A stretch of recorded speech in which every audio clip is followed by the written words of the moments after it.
은 운용 상황을 체크하지 않고 사실상 방치하고 있는 것으로 나타났습니다. 이런 가운데 퇴직연금 수익률을 높이기 위한 방안으로 만기 때 금리가 가장 높은 예적금 상품으로 자동 갈아탈 수 있도록 제도가 손질됩니다. 실효성 따져봅니다. 이른바 문콕 같은 가벼운 차 사고가 났을 때 문짝을 통째로 교체하는 등의 과잉 수리가 어려워집니다.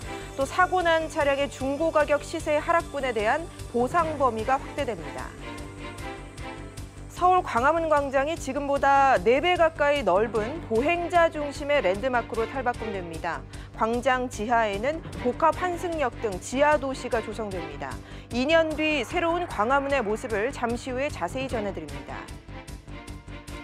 행동주의 사모펀드 KCGI가 한진그룹의 지배구조 개선 등을 요구하는 공개 제안서를 보냈습니다. 조양호 회장 일가를 향한 경영권 압박을 본격화한 겁니다. 오는 3월 주주총회에서 지분 다툼이 예상됩니다.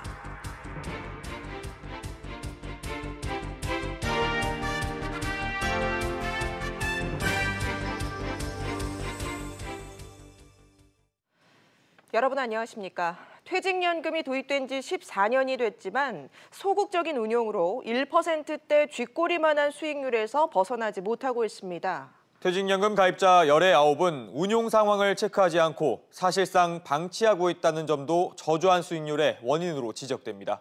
먼저 류정훈 기자가 그 실태 취재했습니다.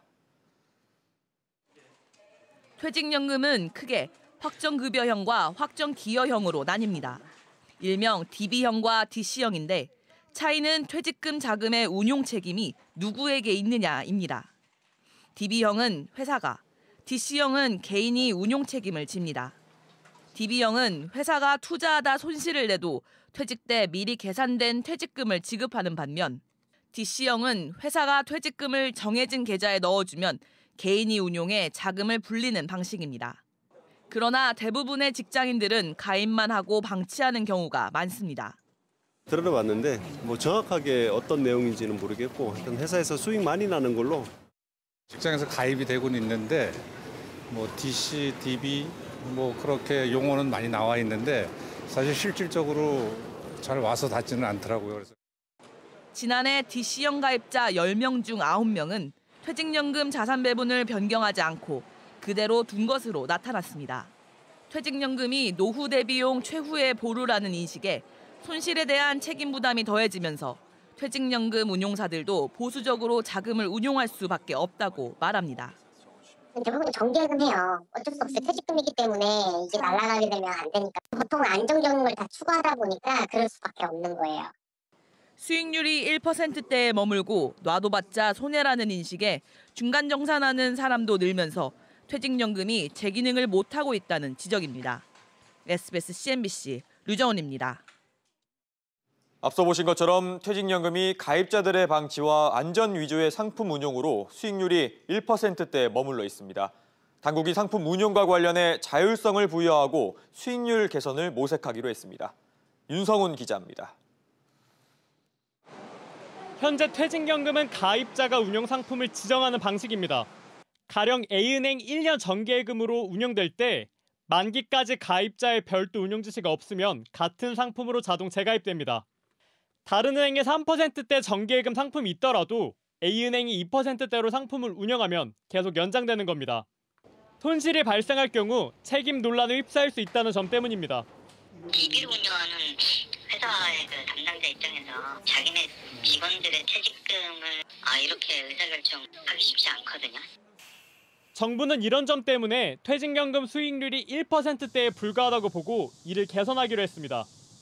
특정 상품이 아닌 종류나 비중, 위험도만 제시해도 최적의 상품으로 운영할 수 있도록 자율성을 부과하기로 한 겁니다.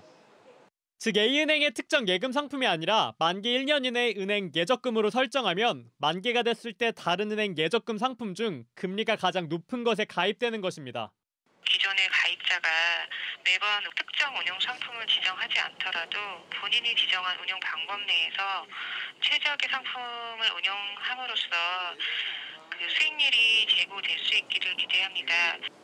정부는 시스템 개선 후 운영 변경이 가능하며 근로자가 금융사 비대면 채널이나 지점을 방문해 운용 지시를 변경할 수 있다고 밝혔습니다. SBS CNBC 윤성훈입니다. 네, 퇴직연금 관리 꼼꼼하게 하고 계십니까? 바빠서 잊고 지냈다가 한 달에 한 번 수익률을 문자 메시지로 받아보고 인상만 찌푸리고 계시진 않습니까? 직장인 대부분이 그렇다는 게 통계로 확인이 됐죠. 그렇다 보니 수익률은 저조하고 개선책은 이것저것 나오는데 뾰족한 대책 같지는 않습니다. 이 내용 취재기자와 짚어보겠습니다. 손석우 기자가 나와 있습니다. 자, 송 기자. 네. 일단 이번에 개선되는 운용 제도부터 살펴보죠. 네. 가입자가 매번 신경을 쓰질 못하니까 이 수익률이 좀 좋은 걸로 상품을 갈아타게끔 하겠다. 이런 게 주요 골자 아니겠습니까? 그렇습니다. 이제 운용사와 계약을 할 때 예전에는 이제 특정 상품을 뭘 넣어달라라는 식으로 이제 계약을 했다면 이제는 그 상품의 분류 기준을 선택한다 이렇게 보시면 되겠습니다. 예. 가입자는 이제 운용사에게 원하는 상품의 종류는 뭐고 위험도는 이 정도가 되면 좋겠고 뭐 각각 비중은 이 정도로 해달라 이런 조건을 제시를 하면 운용사는 이제 거기에 맞춰서 만기가 끝난 상품을 가입자가 요청한 조건에 맞는 상품군에서 수익률이 가장 높은 상품으로 갈아타게끔 자동으로 해주는 제도가 되겠습니다. 하지만 이번 제도 개선에는 물론 한계도 있습니다. 여기에는 이제 원리금이 보장되는 상품에 한해서만 적용된다는 것입니다. 네, 그래서 운용의 폭을 확대할 필요가 있다 이런 필요성도 제기되는데 네. 예를 들면 디폴트 옵션 같은 제도도 도입돼야 된다 이런 얘기도 나온다면서요? 네, 이제 디폴트 옵션을 우리말로 해석을 해보면 자동 투자라는 것에 직역을 할 수가 있는데요. 예. 미국이나 유럽에서는 이미 도입돼서 운영되고 있는 제도입니다. 기본적인 취지는 가입자가 이 디폴트 옵션이라는 걸 선택을 하게 된다면 이제 운용사는 가입자의 성향에 맞게 포트폴리오를 구성한 뒤에 장기간 이 포트폴리오를 알아서 운영해주는 제도가 되겠습니다. 물론 일정 수준의 안전장치를 여기에 두고요. 가입자의 성향이라든지 처한 상황 등을 종합적으로 고려해서 운영하는 방식입니다. 예를 들면 이제 미국에서는 연령대가 높아질수록 투자 포트폴리오에서 위험자산 비중을 점차 낮추는 이런 방식으로 디폴트 옵션이 시행되고 있습니다. 네, 송 기자, 이제 우리나라 같은 경우는 아직 연구 단계니까 현재 상황 같은 경우에는 어떻게 퇴직연금을 관리해야 좋을까요? 전문가들은 요즘 같은 금리 인상기에는 일단 만기가 짧은 예적금 상품 비중을 높여라 이런 조언을 하고 있고요. 또 자신의 연봉 규모라든지 아니면 지급받는 급여 형태에 따라서 전략을 좀 달리하는 것도 효과적인 방안이 될 수 있다라고 얘기하고 있습니다. 네, 전략을 구체적으로 어떻게 달리해야 되죠? 이제 예를 들어서 고액 연봉자라고 한다면 개인형 퇴직연금이죠. 이제 IRP의 비중을 늘리는 게 유리할 수 있다라고 얘기를 하고 있는데요. 예. 이 IRP 투자금은 퇴직금에 부과되는 퇴직소득세라는 게 있는데 이 퇴직소득세의 30%를 면제해주는 그런 혜택을 받을 수 있게 됩니다. 또한 IT 기업이라든지 아니면 벤처기업처럼 성과급 비중이 높은 그 직장인의 경우에는 성과급을 이 확정 기여역 즉 DC형에 투자를 하게 된다면 그 성과급 부분에 대해서는 이듬해에 고용보험료나 건강보험료 인상 대상에 포함되지 않게 되는 그런 또 혜택을 누릴 수가 있겠습니다. 예. 만약에 뭐 이도 저도 아니다 평균 정도의 임금 수준을 받는 직장인이라고 한다면 요즘 같은 때는 이제 예적금 상품을 높여서 안정적으로 운영을 하되 저축은행처럼 상대적으로 금리가 높은 상품을 선택하는 방안도 좋은 안이 될 수 있다고 전문가들은 조언하고 있습니다. 네, 알겠습니다. 송 기자 얘기 잘 들었습니다. 시중은행들의 변동형 주택담보대출 금리가 일제히 오르면서 고정형 금리를 웃도는 현상이 이어지고 있습니다. 때문에 이자 부담이 낮아진 고정금리로 갈아탈 적기다라는 분석들이 나오는데 고객들의 문의가 많습니다. 하지만 막상 갈아타자니 절차 등이 번거로워서 곤혹스러운 경우가 적지 않다고 합니다. 엄하은 기자가 보도합니다. 기준금리가 오르면서 고정금리가 변동금리보다 더 낮은 역전 현상이 이어지고 있습니다. 장기 채권 금리가 떨어지면서 혼합형 주담대 고정금리는 3%대 수준에 그치고 있습니다. 한 시중은행의 경우 자사신용카드를 사용하거나 급여이체 등을 신청하면 우대금리가 적용돼 고정금리가 2%대까지 떨어지는 반면 변동금리는 지난해 1월 말 3.04%에서 이달 3.36%까지 올랐습니다. 변동금리를 선택한 기존 대출자들은 속이 탑니다. 급기야 고정금리로 갈아타려는 사람들이 늘고 있는데 현장에선 갈아타기가 곤혹스럽다는 고객들이 적지 않습니다. 변동형 그래가지고 나는 고정금리가 난 좋은 것 같아. 이동생활 찾는 건 없어요. 서류 뭐하고 또 하면 골치 아프더라고. 은행에 와서 내가 하는 게 너무 많더라고. 직장 다니는 사람들은 일단 가가지고 하루 시간을 보내는 거잖아요. 옛날보다 지금 더 까다로우니까. 여기에 한도 심사를 다시 받아야 하는 것도 걸림돌입니다. 대출 규제가 엄격한 상황에서 거주 지역과 주택 수에 따라 대출 한도가 낮아질 수 있기 때문입니다. 갈아타게 되면 새로운 기준을 적용받기 때문에 한도가 작아질 수 있어요. 지금 당장 그렇진 않아요. 전문가들은 대출을 받은 뒤 3년이 지나지 않은 상황에서 고정금리로 갈아탈 경우 낮아진 이자보다 중도 상환 수수료가 많을 수 있다며 사전에 체크해봐야 한다고 조언합니다. SBS CNBC 엄하은입니다. 내 차가 사고 나면 걱정되는 것 중에 하나가 나중에 제값받고 팔 수 있을지 여부인데요. 이 중고 가격 시세 하락분에 대한 보상 범위가 확대됩니다. 그런가 하면 이른바 문콕 같은 가벼운 사고가 났을 때 보건 수리비만 나오는 부품들이 늘어납니다. 이광호 기자의 보도입니다. 한 중고차 거래 사이트에서 같은 종류의 차량을 검색해봤습니다. 주행거리나 옵션에 큰 차이가 없는데 한쪽 차량은 600만 원대 후반, 다른 한쪽은 900만 원대 중반으로 200만 원 넘게 가격이 차이가 납니다. 한쪽은 사고 수리 이력이 있었고 다른 한쪽은 무사고 차량이라 큰 차이를 보인 겁니다. 이렇게 사고로 인한 가격 하락을 자동차 보험에서 보상해주는 제도가 있지만 이를 둘러싼 불만이 많았습니다. 시세 하락 손해를 2년 이내 차량에 대해서만 보상을 했었는데요. 너무 엄격하다라는 소비자 불만 등이 있어서 제도를 개선하게 되었습니다. 실제 현행 요건을 보면 출고 후 1년 이하인 차량은 수리비의 15%, 2년 이하인 경우는 10%를 현금으로 보상해줍니다. 출고 후 2년을 넘으면 한 푼도 받지 못했다는 얘기입니다. 오는 4월부터는 전반적인 보상액이 늘면서 기존 보상액은 5%포인트씩 늘고 출고 2에서 5년 이내 차량 500만 대가량이 새로 보상을 받을 수 있게 됩니다. 이외에도 범퍼에만 적용되던 부품 교체 제한 규정이 자동차 앞뒤 팬더와 문, 트렁크와 후드까지 확대됩니다. 단순한 긁힘 사고에 수백만 원대 부품 교체 비용을 청구하는 게 어려워져 전체적인 자동차 보험료도 내려갈 전망입니다. SBS CNBC 이광호입니다. 오는 2021년까지 서울 광화문 광장이 지금보다 4배 가까이 넓어지면서 보행자 중심의 새로운 랜드마크로 탈바꿈하게 됩니다. 광장에서 시청까지는 지하로 연결해 전철과 GTX 등 5개 노선이 만나는 초대형 역이 건설됐는데요. 오늘 서울시가 발표한 광화문 설계 공모 최종 당선작을 강산 기자가 자세히 설명해드립니다. 2년 뒤 새롭게 바뀌는 광화문 광장입니다. 세종대왕상은 현재 위치에서 세종문화회관 옆으로, 이순신 장군상은 정부 종합청사 옆으로 옮겨 앞에서 바라볼 때 경복궁과 북악산 전경을 한눈에 담을 수 있습니다. 광화문 바로 앞은 역사광장으로 꾸며지고 길을 건너면 남쪽으로 시민광장이 펼쳐집니다. 현재 왕복 10차선인 자동차 도로는 정면에서 바라볼 때 오른쪽에 6차선으로 축소되고 왼쪽 차도가 사라지면서 지금보다 3.7배 큰 광장이 자리하게 됩니다. 광장 자체로 온전히 시민들이 자기의 의견을 표현할 수 있는 그런 장소를 제대로 만들어줬다는 그런 의미가 있고, 광장 바로 앞의 지하 공간은 콘서트와 전시회를 열 수 있는 문화 공간이 들어서면서 더 화려해집니다.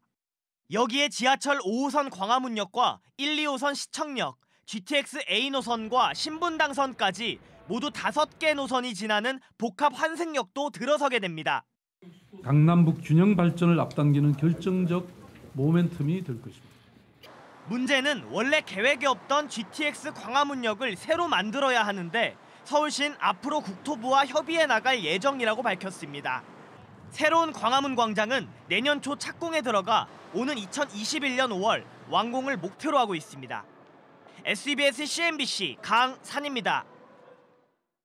정부의 카드 수수료율 개편 방안에 따라 소상공인의 카드 수수료 부담은 낮아졌지만 카드사들은 경영이 어려워졌다고 하소연하고 있습니다.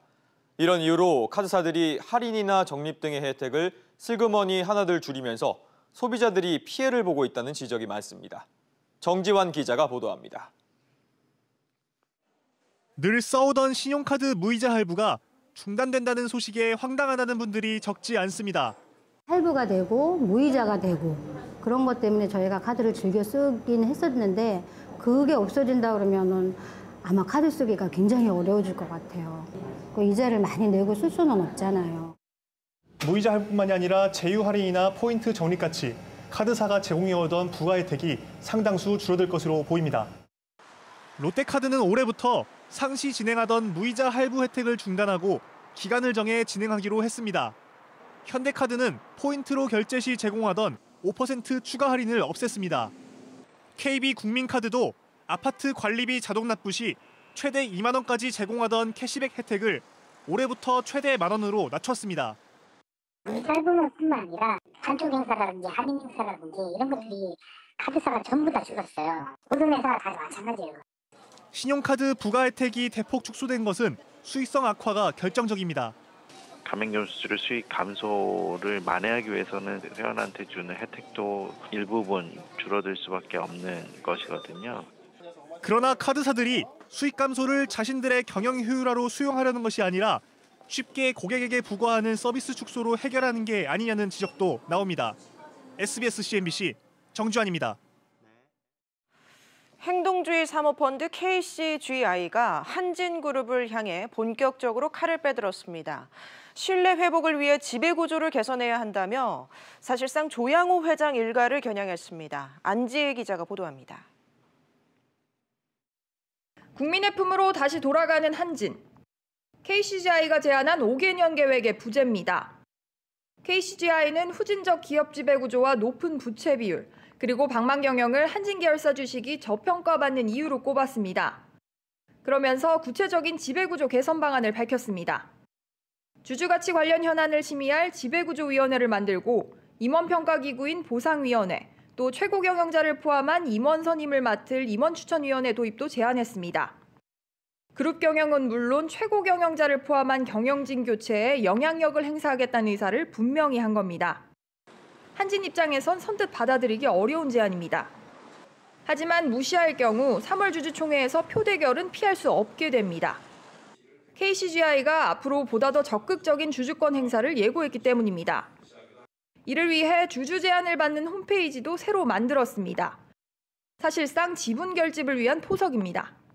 이러한 요구나 문의 사항에 대해서 회사가 납득할 만한 수준의 대답을 하지 못한다라고 한다면 주총에서 표대결을 하는 상황까지도 이룰 수 있을 거라고 저희는 보고 있습니다.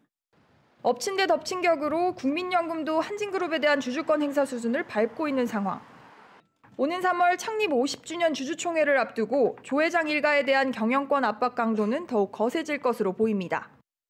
SBS CNBC 안지혜입니다. 한국GM이 논란 끝에 이달 초 법인을 분리하자마자 곧바로 부평 2공장에 대한 생산 물량 감축 논의에 들어갔습니다. 일부에서는 구조조정, 그러니까 인천 부평 공장도 폐쇄된 군산 공장의 전철을 밟게 되지 않을까 하는 우려가 나오고 있습니다. 윤지혜 기자가 보도합니다. 한국GM이 부평 2공장의 생산 물량을 줄이는 방안을 추진하고 있습니다. 회사 측은 저조한 판매량에 따른 불가피한 조치라는 입장입니다. 노조는 군산 공장도 생산 감축부터 시작했다며 구조조정 의구심을 감추지 않습니다.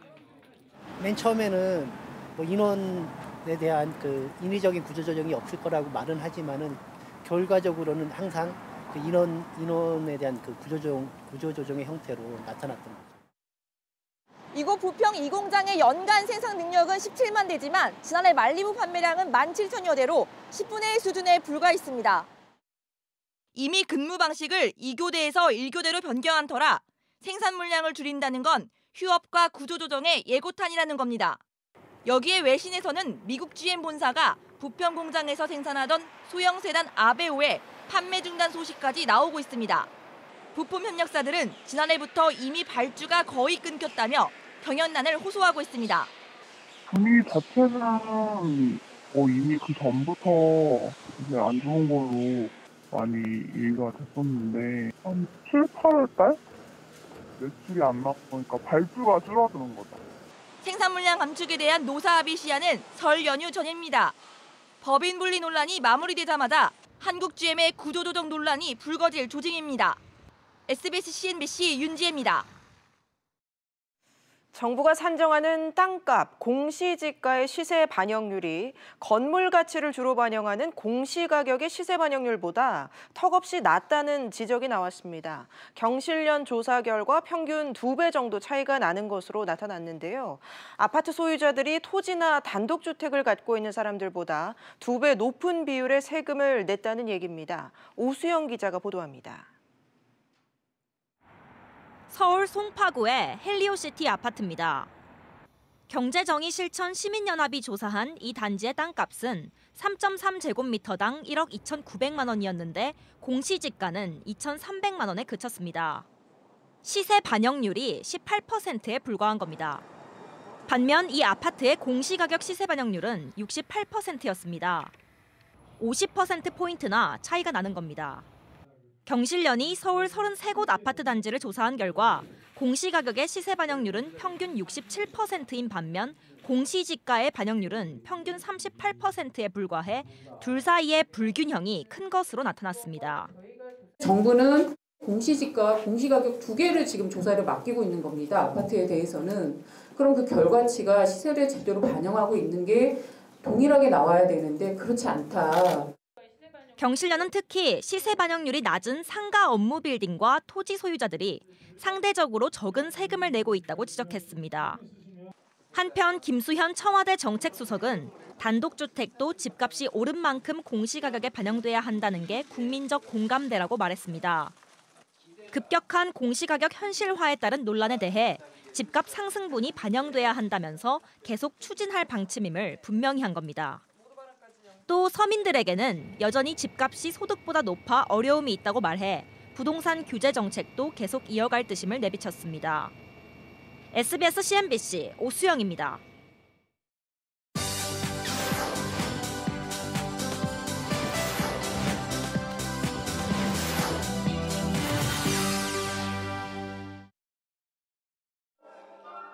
커다란 캔버스가 격정적인 붓질로 빨갛게 채워집니다.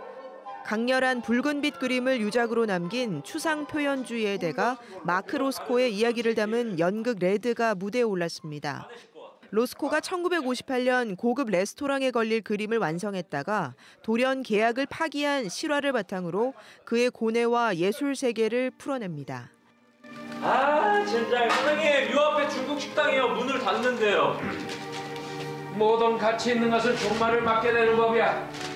우린 영원한 과정 중에 있어. 창조, 성숙, 소멸. 하지만 모퉁이에 다른 중국 식당이 있긴 하죠. 영원한 순환은 이어지고 세대들은 사라져가고 희망은 진부해. 하지만 모퉁이에 다른 중국 식당이 있긴 하지. 배우 정보석과 강신일이 연기하는 로스코와 가상의 인물인 그의 조수 켄의 2인극에 예술과 인생의 의미가 녹아 있습니다.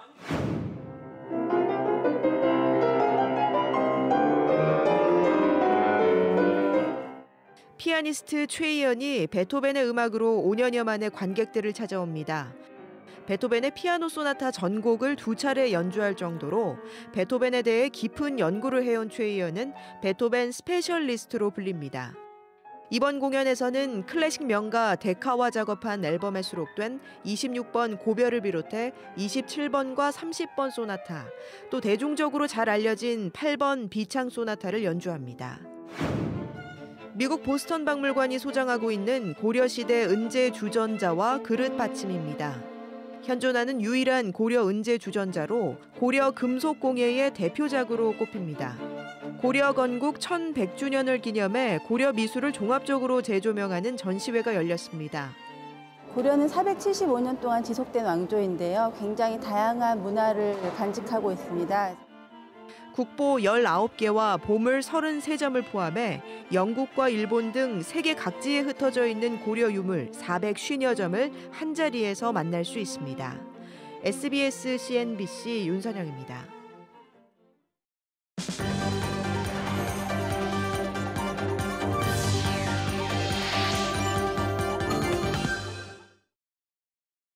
대구 경북 지역과 수도권에 이어 서울과 전남 광주에서도 홍역 환자가 발생했습니다. 보건당국은 지난해 말 베트남 여행을 다녀온 여성이 최근 서울에서 홍역 확진 판정을 받고 자가 격리됐다 완치됐다고 밝혔습니다. 광주에서도 해외여행을 다녀온 여성이 홍역 환자로 확인되는 등 지난해 12월부터 오늘까지 모두 30명이 확진 판정을 받았습니다. 박재식 전 한국증권금융사장이 저축은행 중앙회 신임 회장으로 선출됐습니다. 오늘 오전 저축은행 중앙회 회원사 임시총회 투표 결과 박 전 사장은 과반수의 표를 얻어 18대 저축은행 중앙회장에 선정됐습니다. 당선된 박 신임 회장은 모든 저축은행이 공통적으로 힘들어하는 부분인 과도한 예보료를 낮출 방안을 찾겠다고 밝혔습니다. 네이버 노동조합이 사측과의 단체 교섭 결렬과 관련해 향후 파업 등 쟁의 행위 돌입 여부 조합원 투표로 결정합니다. 네이버 노조는 오는 28일부터 31일까지 나흘 동안 네이버 본사 조합원을 대상으로 쟁의 찬반 투표를 진행한다고 밝혔습니다. 앞서 네이버 노사는 지난 10일과 16일 두 차례 중노위에서 노동쟁의 조정 절차를 진행했으나 최종 결렬됐습니다.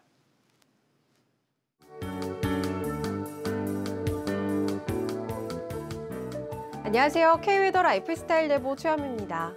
오늘 아침 반짝 한파가 찾아왔습니다. 낮부터 추위는 점차 누그러지면서 내일은 평년 기온을 회복하겠는데요. 서울 아침 기온 영하 5도에서 한낮엔 5도로 예년보다 4도가량 높은 기온 보이며 온화하겠습니다. 다만 아침과 낮의 기온 변화가 크니까요. 감기 걸리지 않도록 옷차림에 유의하셔야겠습니다. 한편 동쪽 지역을 중심으로 건조특보는 계속되고 있습니다. 특히 강원 영동은 건조경보로 확대됐고요. 여기에 강풍특보까지 더해져 불씨가 옮겨붙기 쉽습니다. 산불과 같은 화재 예방에 각별한 주의가 필요하겠습니다. 미세먼지 농도는 대기순환이 원활하게 이뤄지면서 전국이 보통 수준 보이겠습니다. 현재 위성 영상 보시면 중부지방은 구름 많은 날씨 보이면서 강원 영서에는 산발적으로 눈발이 흩날리는 곳이 있습니다. 내일은 중국 상해 부근에 위치한 고기압 가장자리에 되겠습니다. 중부지방 추위 없이 맑은 날씨가 이어지겠습니다. 기온은 오늘보다 올라 서울 5도, 대전 7도가 예상됩니다. 동해안 지방 대기가 건조한 가운데 낮 동안 10도 안팎을 보이겠습니다. 한낮엔 속초 9도, 강릉 10도가 되겠습니다. 남부지방도 구름만 조금 지나며 맑겠고요. 낮 기온 10도 이상 크게 오르겠습니다. 전주 9도, 광주 대구 10도가 예상됩니다. 목요일까지는 큰 기온 변화 없다가 금요일부터 기온이 낮아져 또 한 차례 반짝 한파가 찾아올 전망입니다. 날씨였습니다. 뉴스프리즘 여기서 마치겠습니다. 편안한 저녁 보내시기 바랍니다. 고맙습니다.